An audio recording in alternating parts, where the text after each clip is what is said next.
Hello दोस्तों, स्वागत है आपका मेरे यूट्यूब चैनल पर। मेरा नाम है मोहम्मद सोहेल। हमारा course regulatory affair mastery from scratch to advance का आज डे 2 है। डे 1 दैट इज मॉड्यूल 1 में हमने introduction of regulatory affair, importance और रिस्पॉन्सिबिलिटीज़ को कवर किया था। और हाँ, वो वीडियो पहले देखो बिकॉज उसमें हमने सर्टिफिकेशन कैसे आपको मिलेगा वो डिस्कस किया था। फिर भी इस वीडियो में मैं आपको बता देता हूँ, आपको डिस्क्रिप्शन में एक फॉर्म मिलेगा, उसको फिल करो। आपको सारे मॉड्यूल डिटेल में मिल जाएंगे, प्लस सभी मॉड्यूल एंड होने के बाद फाइनल टेस्ट होगा, उसके बाद सर्टिफिकेशन। सो मॉड्यूल 2 में हम समझेंगे overview of Indian drug regulatory system that is CDSCO and DCGI, और फॉर्म 44 को भी हम इस वीडियो में समझेंगे। सबसे पहले समझ लेते हैं introduction to Indian regulatory system. India central drug authority is CDSCO under the ministry of health and family welfare. DCGI is the head of CDSCO, and CDSCO regulate import, manufacture, sale and clinical trial of drug in India. India का जो central authority है for drug and medical devices उसे कहते हैं CDSCO, that is central drug standard control organisation. ये ministry of health and family welfare के under आता है। इसके हेड होते हैं DCGI, that is drug controller general of India.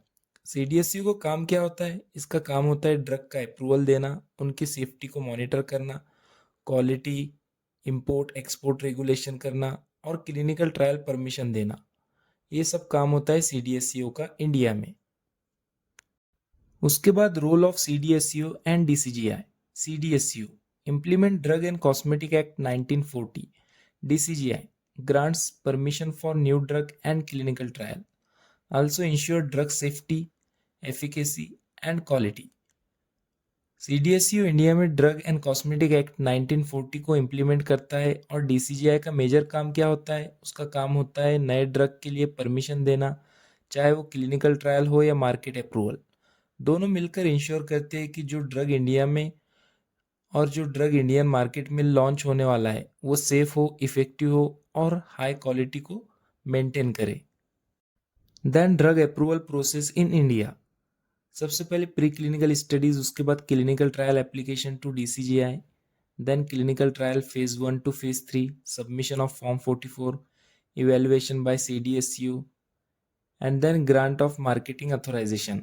India में किसी भी नए ड्रग को लॉन्च करने के लिए पहले होती है प्री क्लिनिकल स्टडीज, लैब और एनिमल टेस्टिंग। फिर स्पॉन्सर को DCGI को एक क्लिनिकल ट्रायल एप्लीकेशन देना होता है जिसमें उन्हें परमिशन मिलती है ह्यूमन ट्रायल करने की। उसके बाद phase 1 to phase 3 clinical trials perform किए जाते हैं। ट्रायल के बाद कंप्लीट डेटा के साथ फॉर्म 44 फाइल किया जाता है फॉर मार्केटिंग अप्रूवल। CDSCO उस डेटा को इवेलुएट करता है और अगर सब कुछ कंप्लायंट हो तो फाइनल मार्केटिंग अथोराइजेशन मिलता है। ये पूरी प्रोसेस होती है ड्रग अप्रूवल। अब आपको समझना होगा फॉर्म 44 क्या होता है। फॉर्म 44 एक एप्लीकेशन फॉर्म है जो मार्केटिंग अप्रूवल के लिए यूज होता है। इसमें एप्लीकेंट को complete clinical trial data, safety reports और प्रिस्क्राइब्ड फीस के साथ एप्लीकेशन सबमिट करनी होती है। फॉर्म 44 को सिर्फ ऑथोराइज सिग्नेटरी ही साइन कर सकता है, मोस्टली स्पॉन्सर या फिर कंपनी का regulatory head. Then clinical trial permission process.